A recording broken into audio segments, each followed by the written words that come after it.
Hello, this is Mike from Windows7Forums.com. Take a look at these two laptops. On the left, we have an older model, the Dell XPS M1330. And on the right, we have the Inspiron styled and inspired model, the Dell XPS 15Z. The 15Z sports an LED keyboard, as seen in the Alienware models. It also has a decent screen, very wide screen compared to the M1330. It does not by default come with a solid-state drive, but it does have a wireless end card, and it's got two speakers on the left and the right for stereoscopic level sound. The M1330, on the other hand, is an older model with older network card that was upgraded here to an N card. It was using wireless G before. And both of these laptops have been upgraded to use solid-state drives. The solid-state drives are installed on the bottom left-hand corner, just about, on both devices. The ways of installing them are different. The XPS M1330 has a removable battery from the back, and the 15Z has an internal battery that requires taking off the entire back of the case by unscrewing it. And this includes all of the parts of the laptop. It is not a modular design designed for removable parts. However, it still can be upgraded. When we look at both of these laptops, what's interesting is the innovation.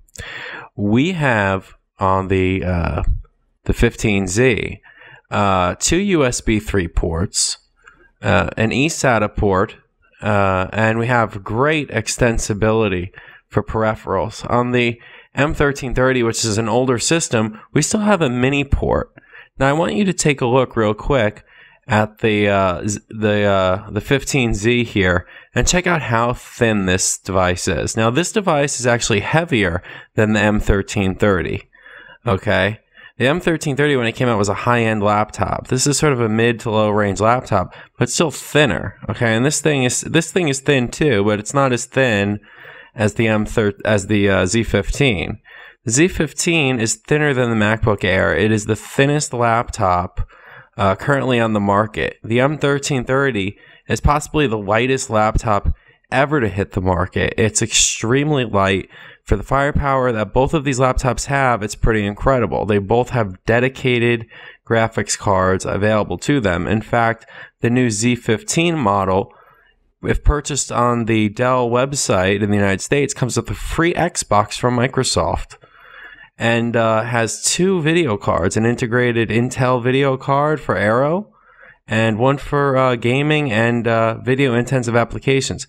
Now what we're going to try here, and this is going to require me putting down the camera for a second, and you might want to just compare both screens and just see that they're very similar.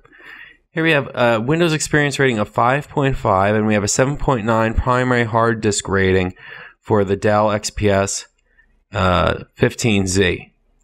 Now, if we go over to the same system with the M1330, we have a hard disk rating of 7.3 and an overall score of 4.2. That's a big difference, and the difference can be felt when using the hardware, when using the laptop, but both of them blaze, and the reason both of them blaze is because they both have solid-state drives. The newer laptop, the Dell XPS 15Z, actually has a SATA3 Crucial 512 gigabyte solid-state drive, while the XPS M1330 has a 128 gigabyte SATA2 drive. Now, let's take a look and see what the response time is when rebooting these machines. Remember, the 15Z is fairly new, but it has a newer hardware, much newer hardware. It's using the Sandy Bridge controller. It's using a Core i5, 8 gigabytes of RAM as opposed to 4. And let's check out the M1330 and see what the response time is on both shutting down and starting up. And this is not a scientific test, but it's a nice test to do to see what happens here. And we have my fingers on the reset button here, both restarting. I'm going to have to put the camera down for 1 second. Here we go. and pretty much all the same software is loaded. Drivers might be different. Let's go. There we go. They seem to both shut down around the same time, but no. Look, the 15Z is a little bit slow to shut down there. And who's coming back up first with the BIOS? It is the 1330, and whoa, the BIOS loads faster on the 15Z on the right. And it looks like the 15Z is in the lead, but we're initiating now. And operating system initiation. Ooh, the M1330 won out in the boot up right there. Now that's pretty weird, but it's, what is it, a couple milliseconds? And please ignore the junk here. It's late at night. And logging in on both systems right now.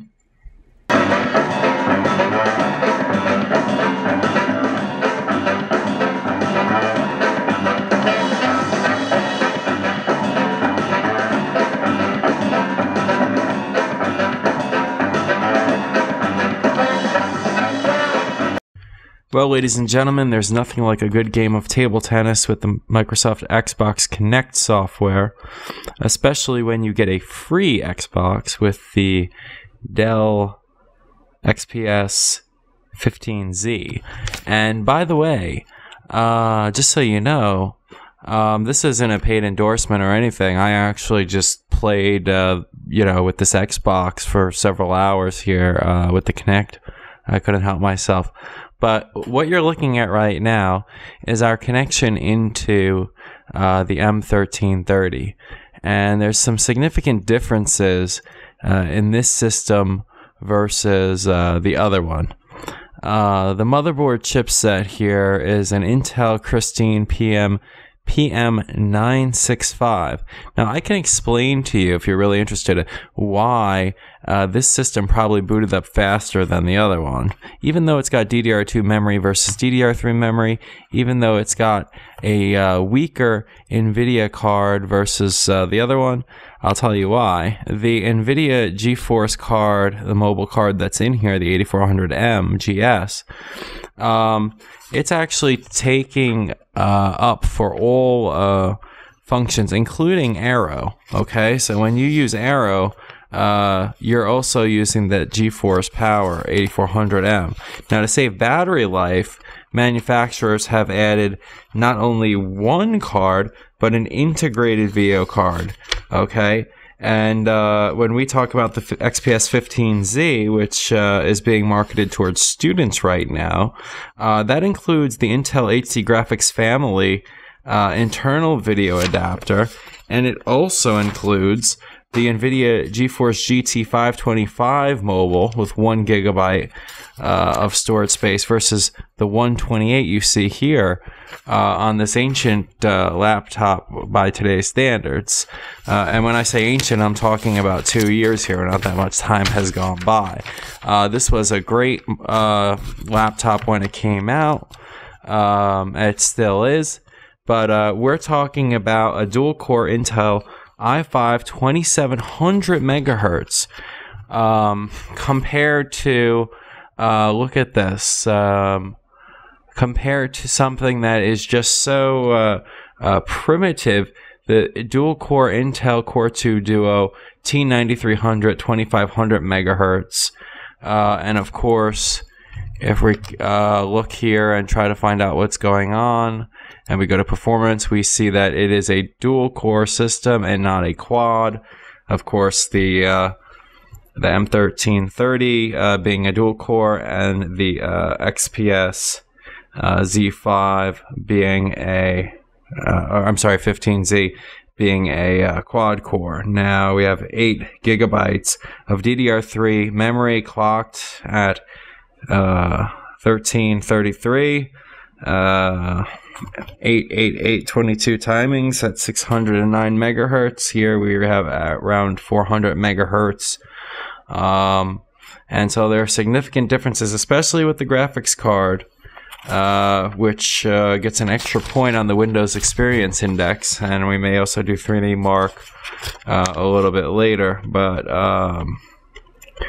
this drive, the drive that came with the Z15, It's actually a Western Digital 7.5 gigabyte. I'm sorry, 750 gigabyte drive, a very primitive drive. But what's going to blow you away is the fact that you've got USB 3, NEC USB 3 host controller on here, on the Z15 or 15Z. You've got the Sandy Bridge host bridge DRAM controller, and this is where problems with the SSD come in when you upgrade to the SSD, and we'll talk about that in this video coming up. But overall, as far as benchmarks go, let's test out the power of both of these systems to write to the disk. And to do that, we are going to use, and we are connected in remotely here, we are going to use ADA 64 Extreme Edition, which is an excellent diagnostic tool for any purpose, but especially for read and write tests. We're going to go to Tools, we're going to go to Disk Benchmark. Now, what we're going to do is benchmark the disk read. And right now we're on the M1330 machine. This is the old XPS machine. And we're going to run a benchmark right here. We're actually going to go to Tools, Disk Benchmark. We're going to go to Retest Suite. We're going to go to Start. I'm going to take a look at these numbers as they come in. Now, as you can see, the block size is dynamic here. And we're going to see what the results are coming in for the M1330. Then we're going to switch over to the XPS 15Z. The reason why we're not doing them at the same time is simply because limitation of the software that I'm using for the screen capture. But when you take a look, you're seeing numbers that blow away conventional hard drives. And this is on a laptop that's years old using a SATA2 solid-state drive. Never a single error on the drive. Never a failure. And you're looking at numbers that are just explosive. These numbers are hard and difficult to match by any standard of the word. And you're seeing 232.7 megabytes per second for a linear read at the beginning of the disk, 246.8 megabytes per second for a linear read at the middle of the disk, 247.0 megabytes per second for a linear read at the end of the disk, a random read of 247.8 megabytes per second, a buffered read of 241.1 megabytes per second, and an average read access speed of 0.14 milliseconds. Okay, so just remember that number, 200 to 250 megabytes per second.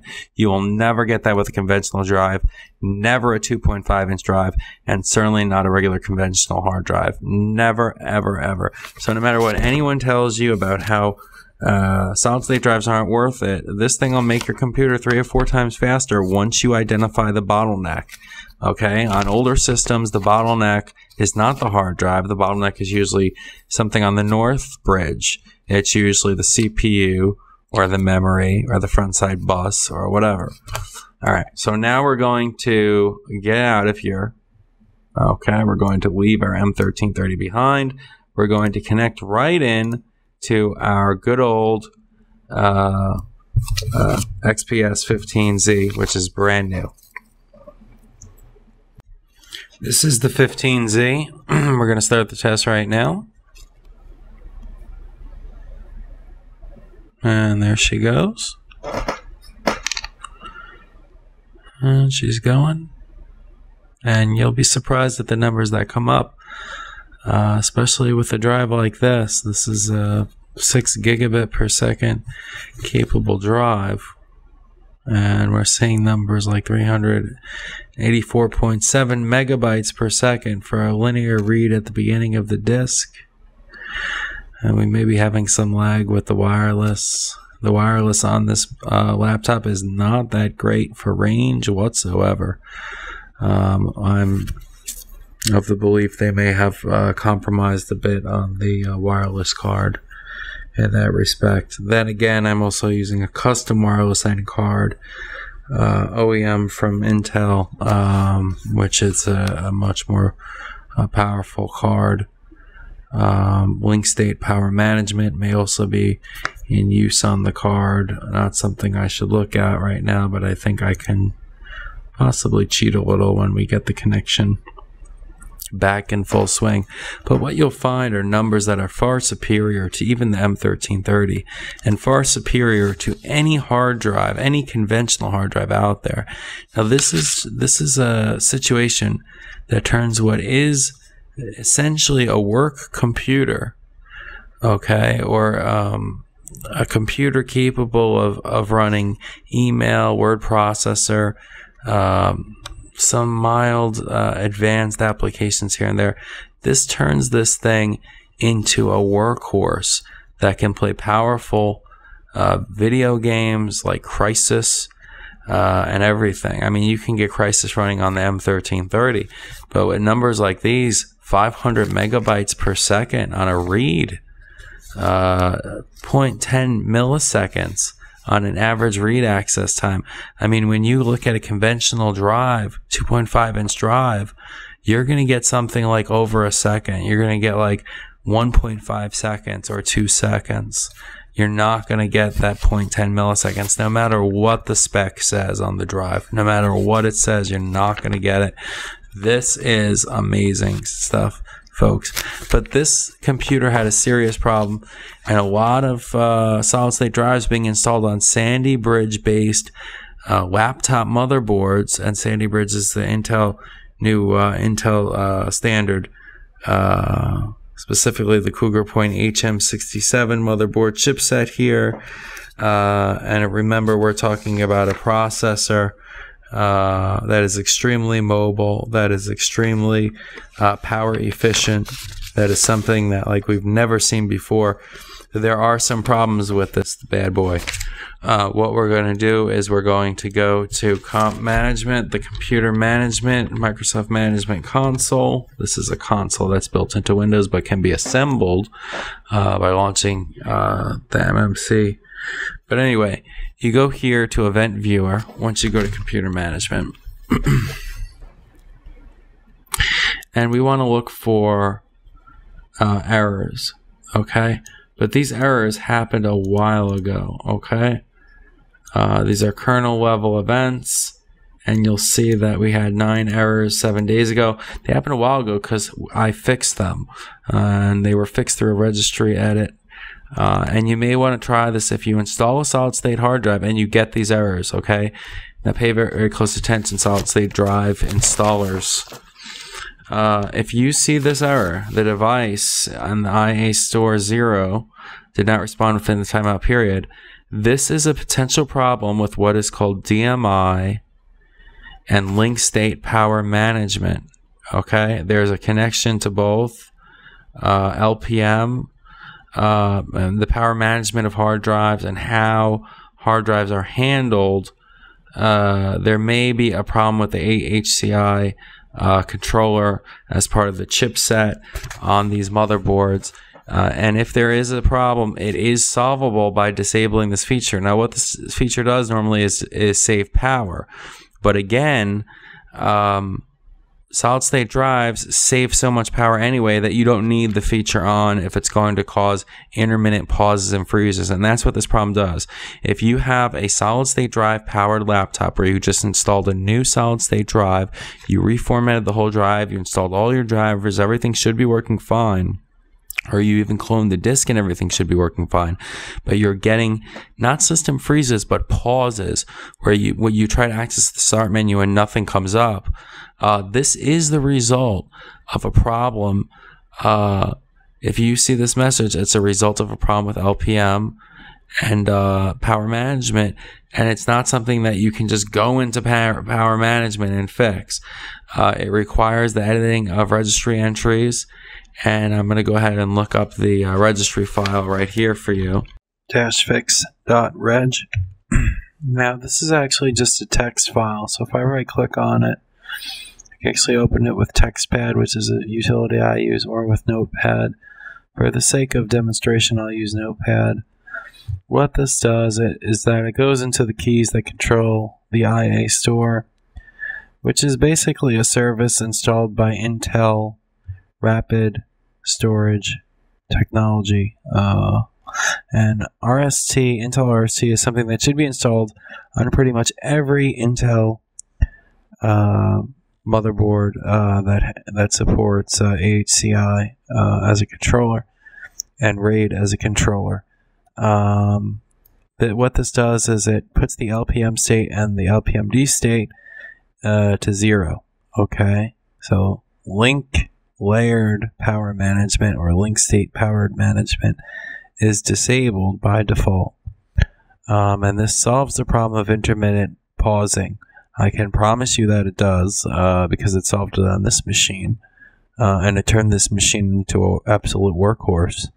Now, we're not done with this demonstration yet, because this is all about solid-state drives in 2011, but this is the fix.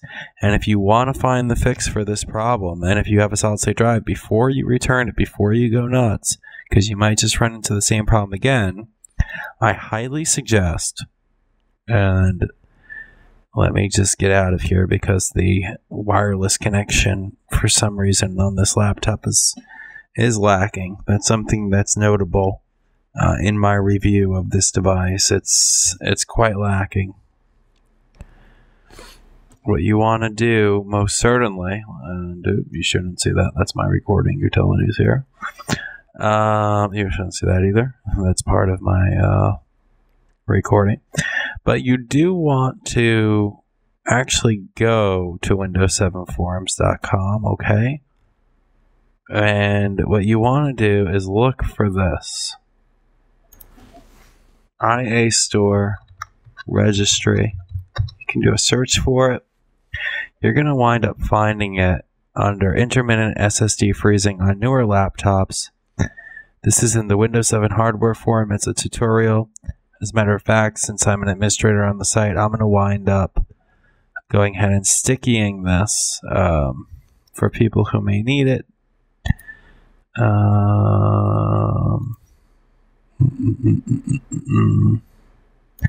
Just in case.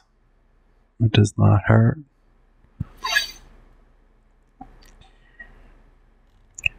And remember, it's called Intermittent SSD Freezing Newer Laptops.html. The link to this will be in this video on the description. And you'll be able to download the same zip file. You might want to do a system restore backup before you do anything, or back up your system before you do anything. But really, you need to do it at your own risk. But generally speaking, it does not endanger your system. If anything, it'll just, if you do it on a system without a solid state drive, it might turn out that your hard drive is using a little bit more power than it should. But this is the way.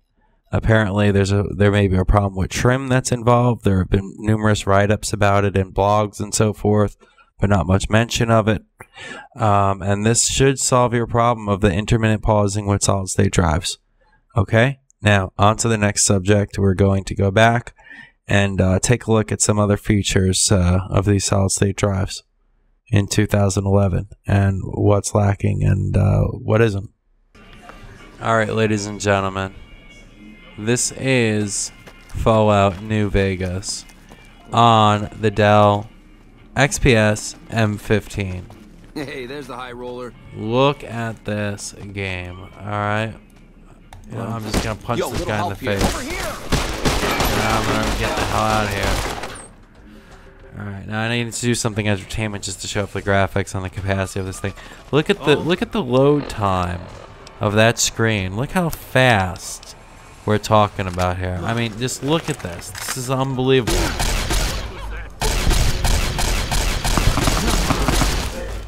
I got people on me. I got the Securitrons coming after me.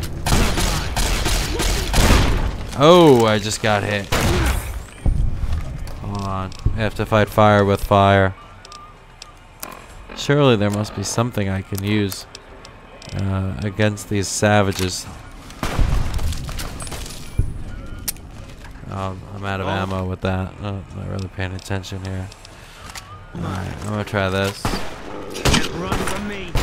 Who doesn't like this thing? Grenade launcher. You're mine. Eat this. What the hell? All mine. Yep. Gratuitous violence, folks. Run from me. It's not all the game is about, but I'm just demonstrating the graphics here.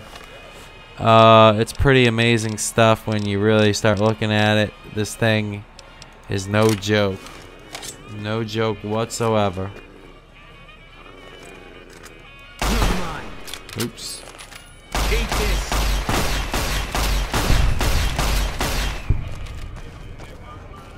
I'd say I've taken out this area here.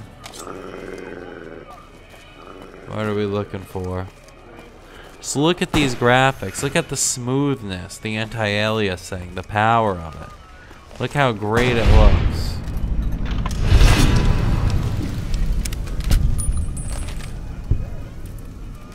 And that, ladies and gentlemen... Look, I know the NCR has problems, but I fought with those men.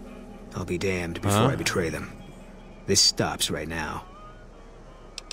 You know what? You're causing me a lot of trouble, Boone. I'm trying to do a demonstration here. Good thing I'm still alive, then. Spotted.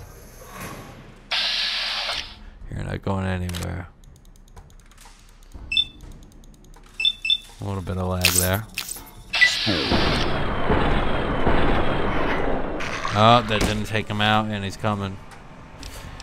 Funny thing is, he's coming with the weapons I gave him. I'm gonna have to use the grenade launcher. Wait!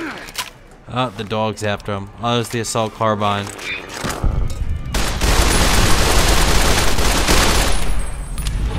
I have to kill the dog, I will.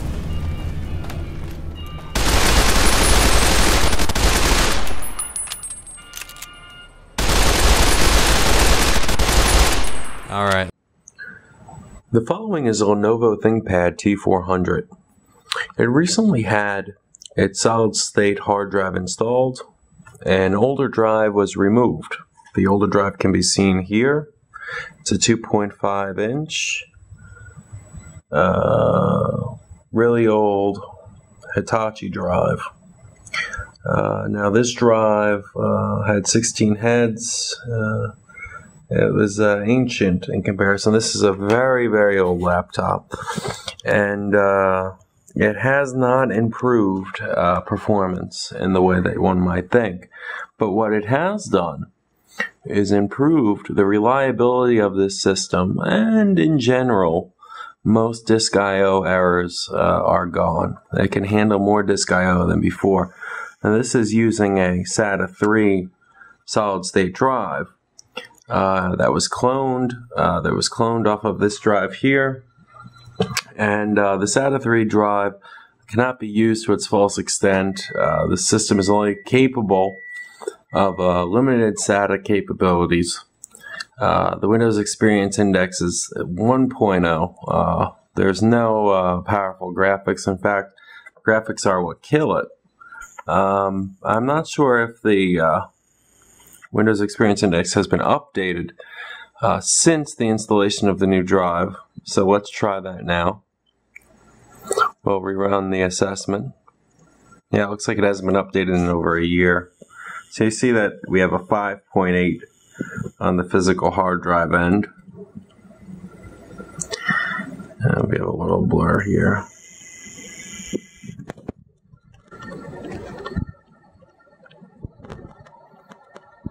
And the disk assessment is going through.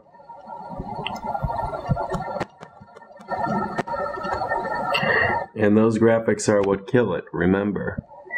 The graphics are on the south bridge, pretty much every computer. A laptop, it's a little bit different, but not by much.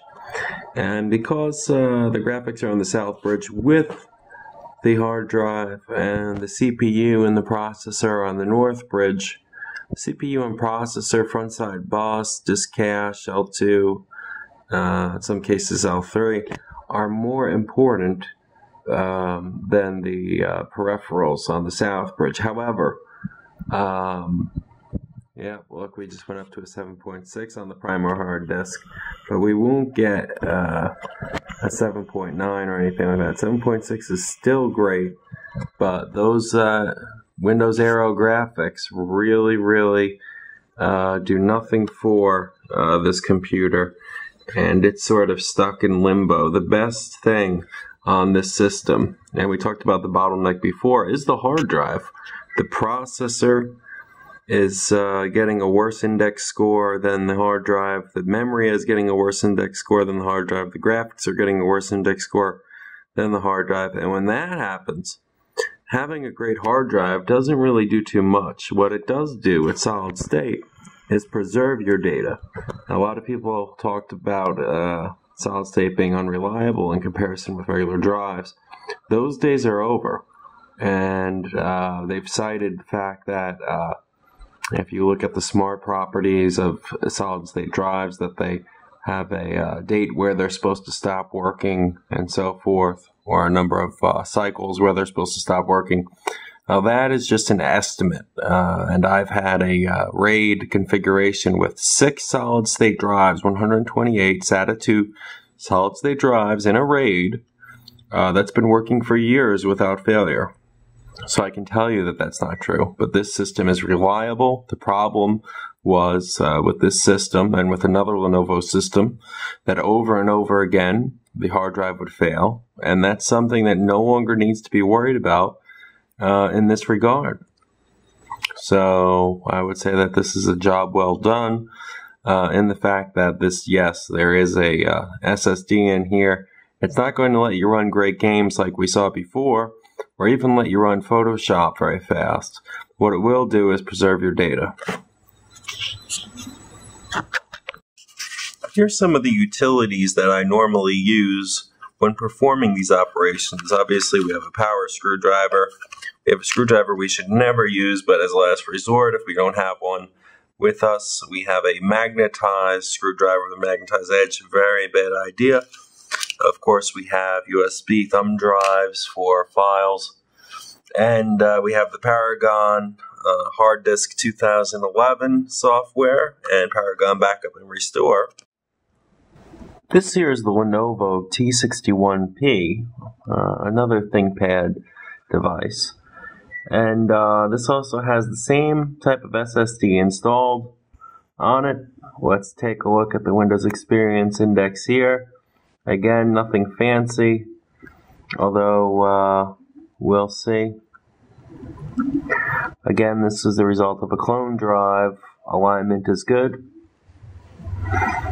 This has 3 GB of RAM, Core 2 Duo processor T7700.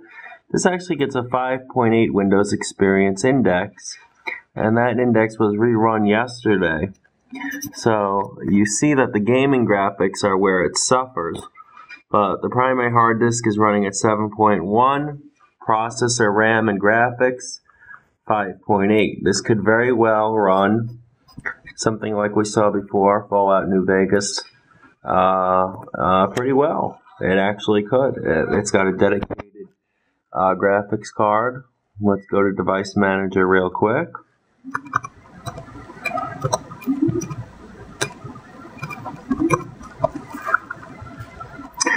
And what do we got? Yeah, we have an NVIDIA Quadro FX 570M. A little bit on the older side, but not bad for gaming. And so there you see the difference. In this case, the bottleneck really was with the hard disk. With the older computers, the bottleneck starts with the graphics card, usually ends up with the memory and the processor.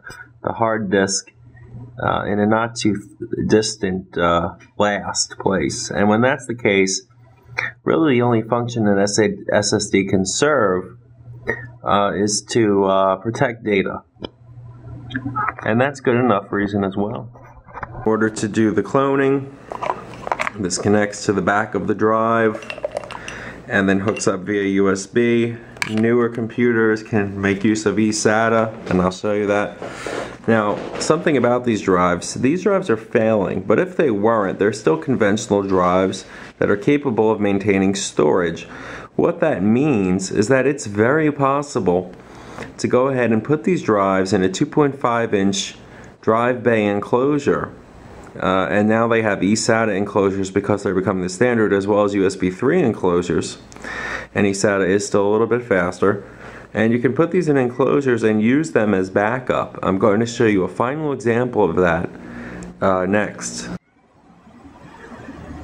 The following is a 2.5-inch hard drive enclosure. This is made by Rosewell. This is the eSATA connector. Now, what eSATA does is it allows you to connect a hard drive to your computer as if it was internal, with the same data rate and same data transfer speeds.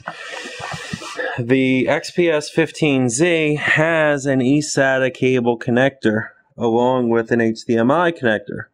When you plug this in, it won't have power to it immediately. So what you can do is you can connect Power Hub USB cable into the USB port. It then has both power and a connection. When the laptop is on, you'll be able to recognize the drive. As you can see, the light is on there now. And this gives the drive power and a high-speed SATA connection to the computer. Now, if you don't have an eSATA port, you can always use the second USB cable to connect via USB. It is much slower, on an order of magnitude slower. Now, for laptops that don't have an eSATA connector, like the M1330, the way to get around it is this device. This is a 2-port eSATA express card. And these express cards, this is actually a 2-port one, and these express cards can be installed in the express port right on the side here. You'll see it right here. And you simply click it in. You'll hear a click. It's connected right there. And you use the same methodology. You basically connect the eSATA cable into that device, the USB power cable into one of the USB ports, and you have a functioning eSATA connection on a device that normally wouldn't support eSATA. Now these express cards, they normally cost anywhere from $10 to $15 US. They're extremely convenient and excellent for the purpose that they serve, and that is to transfer data and back it up. And I personally do that with Paragon Backup and Restore. You can watch a video about that on YouTube as well. If not, Acronis is another good one. Windows Backup comes in when you don't have anything. And in the end, all of these solid-state hard drives are great. I will hope that you visit us at Windows7Forums.com to see more about the great offers that are available with some newer computer systems that are coming out. USB 3 and eSATA specifically are very exciting. One thing I should mention about the M1330 that the XPS 15Z does not have is a fingerprint reader. And that fingerprint reader is right here. It functions perfectly on the device when activated. And is an excellent security feature. Haven't seen one of those on a Dell system in some time. But the M1330 and the XPS 15Z still stand out as two of the best thin laptops that I know of that aren't netbooks. They're excellent. They have dedicated graphics cards, and in one case with the new 15Z, an integrated graphics card. And this is fantastic stuff. So I hope you've enjoyed the video. This is Serial ATA in 2011 and SSD in 2011 as well. Take care and have a wonderful day. Visit Windows7Forums.com for more information about solid-state hard drives, Serial ATA 3, USB 3, and other technologies that make Windows 7 stand out as one of the greatest operating systems ever made. Not only that, but Windows 8 is coming out soon, don't forget. And we cannot wait to talk about that one. Have a good one.